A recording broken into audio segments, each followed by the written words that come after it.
Everybody, this is your girl, Miss Terrell. Thank you so much for stopping by and checking out Esteemed Queen Mentality.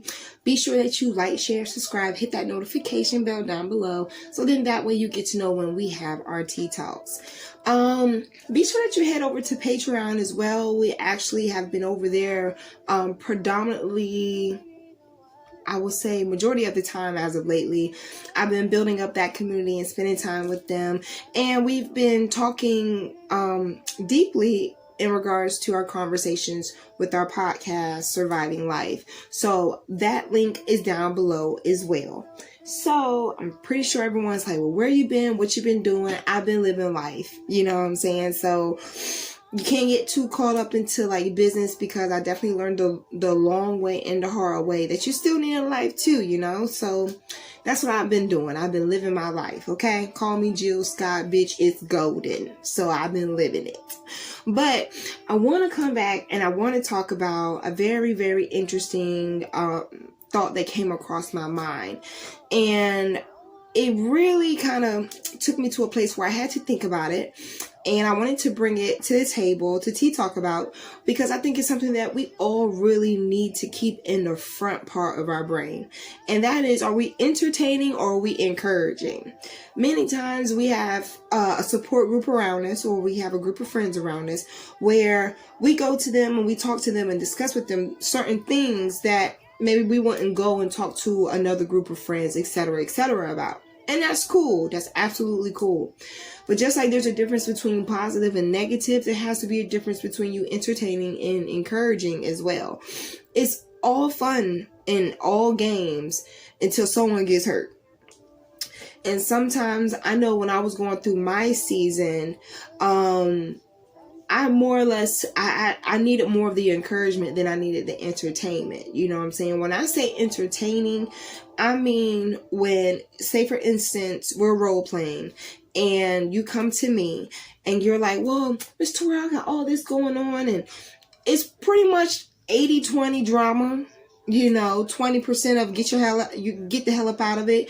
And then the other 80 is the fact that that's what we absorb with. That's what we entertain. So therefore that becomes our focus. That becomes what is revolving around us. That's what we allow into our brain, onto our plate, and we consume, and it nourishes us or dehydrates and decays us. It's completely up to you. It's the same way when you think about encouraging and entertaining. Someone came to me and it's just a bunch of drama, he say, she say, back and forth and all of that. You sitting there asking them questions about who said what, how, when, where, what with Dick and Harry, that's you entertaining it. You encouraging is saying like, look, you know, well, how COVID taking us all out, you don't need to worry about bullets. That conversation by itself was enough for me to tell someone that they need to stay 6 feet away before they 6 feet deep. You feel me? Don't entertain it. You know what I'm saying? I encourage you to not entertain it. I encourage you not to be a part of it, because all it's going to do eventually at some point till it gets all of your attention is consume you. And there's too much that you could do right now to not be in a situation where that's what you have to deal with. So instead of entertaining it, I encourage you to keep it pushing. Just like I said in many video in the past, like, look, you can sit here and go back and forth with someone all day long. But you know what? Who gonna be hot, tired, and drained? It's going to be the person that's going to be trying to sit here and have this argument with someone where literally a year from that point, they're going to be in the same spot, sitting underneath the same tree, going by their same business, doing what they're not supposed to be doing to be able to get them where they need to be. And that's cool, but that's not for you. Point blank, period. And if they don't like it, well, great. You don't have to, guess what? Entertain them. You don't have to sit here and be the person to say, well, you know what? I'm going to keep this person in my life because they've been there for A, B, C, D, F, G. That's great. But you know what? At some point, are they encouraging or entertaining you? So when it comes down to encouraging, I think of it more or less to be on the side where someone really needs to be able to put you in your place in a loving manner. Someone's willing to tell you what it is that you need to hear, not what you want to hear. I know a lot of times what it is that we want to hear and what we really receive is two different things. But at the end of the day, you have to understand it's going to cost you more in the end, if you don't pay attention to what you're entertaining and encouraging in the beginning, there's nothing worse than someone sitting here and they can have all the potential in the world and you call them your friend and you say that they're your friend. You know what I'm saying? And yet, every time you hear from them or about them, what they have going on, it's just always something that doesn't have them pertaining to it. Like, okay, so what's the importance of us knowing this? Because it sounds like, well, she's my friend and this is, I don't want her. Okay, that's cool. But look, at some point, like, you entertaining this, yo. You really entertaining this because that's a whole situation that has nothing to do with you. If it has nothing to do with you, don't make it about you. Certain bullets are meant to curve and dodge and go another way. It's because it wasn't intended for you. No pun intended. But when we get to a point where we feel like we have to be able to do both, yeah, they both start with the same letters, but they don't really end with the same meaning. So at some point, for you to elevate, you have to understand you have to stop entertaining foolish and young-minded things for you be able to see the encouragement and the excitement of being able to move forth. The only way you can move forth is if you move your feet. Just as quick as the only way a fish can get caught is with its mouth open. So you need to make up in your mind today, before tomorrow, and before it's too soon. Are you going to be a power that's going to encourage, or are you going to be a power that's going to entertain? Choice is yours, but if it ain't a movie, I'm damn sure not paying for the theatrics. So that's the only way for me to elevate that I've seen, and that's the only way that I've known to elevate, is to put down childish things. You can't entertain everything. You can't. I mean, at some point, you have to be sure that you ask yourself that question. Does it help me? Because if it don't help you, there's no point. Like, would you eat some shit off your plate and it don't have, like, lettuce? I know there's many people out there that cannot stand a salad. If it's not spinach, they already know what's up. Look, that iceberg lettuce, that romaine lettuce don't have no nutrients. So I'm not eating this salad. Okay. You're not going to entertain something that doesn't have any nutrients for you. So guess what? You don't waste your time eating that source of food.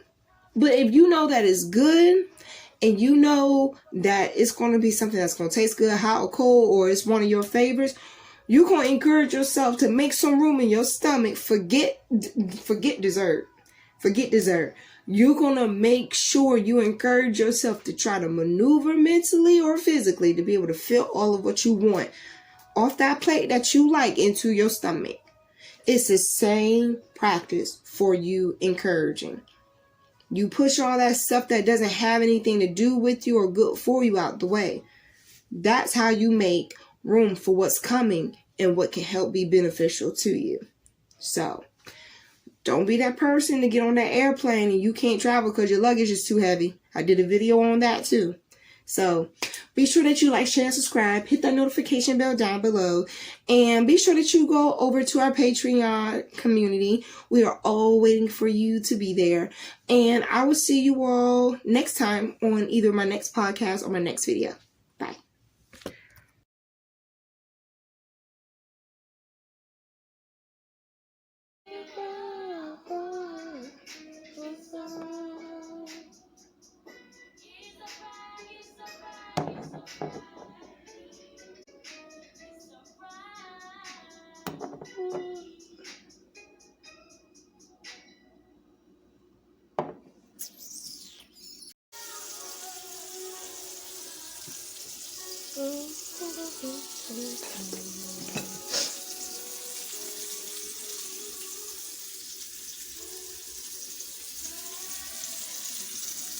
That's my chicken marinating.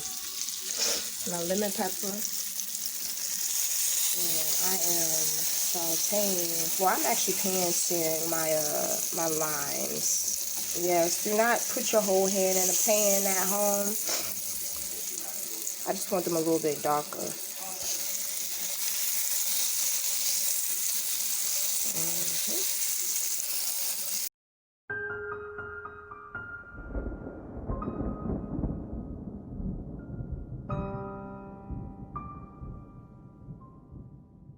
The depths of the media sees no evil. Buildings crashing 9/11, no sake for the people. Children take to everything, others willing to feel anything, just to say they were there.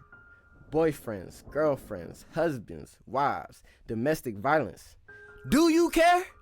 When the curtains close, your head hangs low. You're wishing someone was there.